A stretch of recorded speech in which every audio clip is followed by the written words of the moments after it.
I don't care, GOP soft pedals campaign finance violations that could ensnare Trump. A new talking point has emerged among top Republican leaders when asked about the from federal prosecutors regarding the hush payments President Donald Trump's former longtime lawyer Michael Cohen facilitated. It's all an honest mistake. These guys were all new to this at the time, Senator John Thune of South Dakota, the number 3 Senate Republican, said Monday of the Trump campaign in 2016. Most of us have made mistakes when it comes to campaign finance issues. In many cases, campaigns end up paying fines and penalties.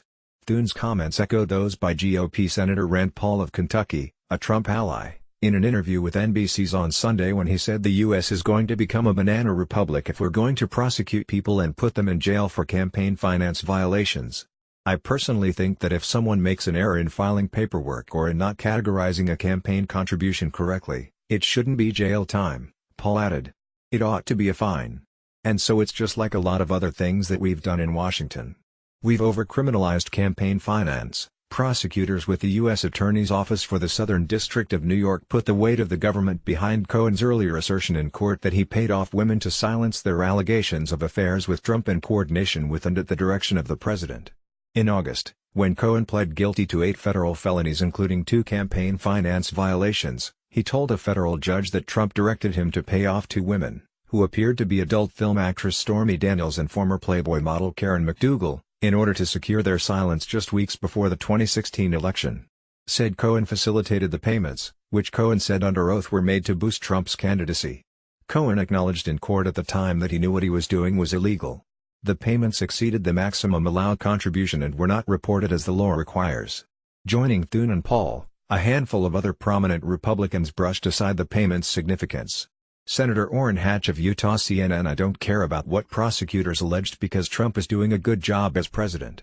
I don't think he was involved in crimes, Hatch said, but even then, you can make anything a crime under the current laws. Appearing on Fox News on Monday, House Majority Leader Kevin McCarthy, Republican California, said that if Trump could be impeached for the payments, well, a lot of his colleagues would head for the exits. To go forward and say there is an impeachable offense because of a campaign finance problem, there's a lot of members in Congress who are going to have to leave, he said. Prosecutors did not directly accuse the president of a crime and they did not say that Trump knew the payments were illegal.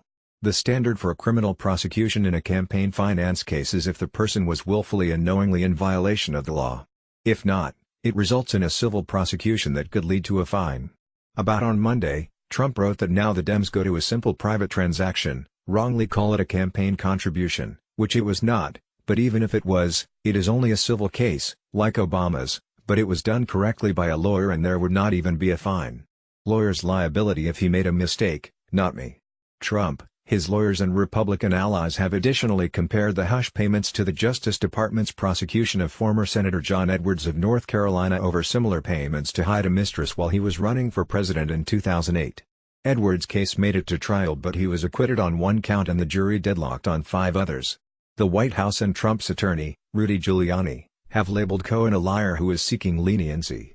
In their sentencing memo, federal prosecutors said Cohen should not get leniency for his crimes. Alan Smith is a political reporter for NBC News.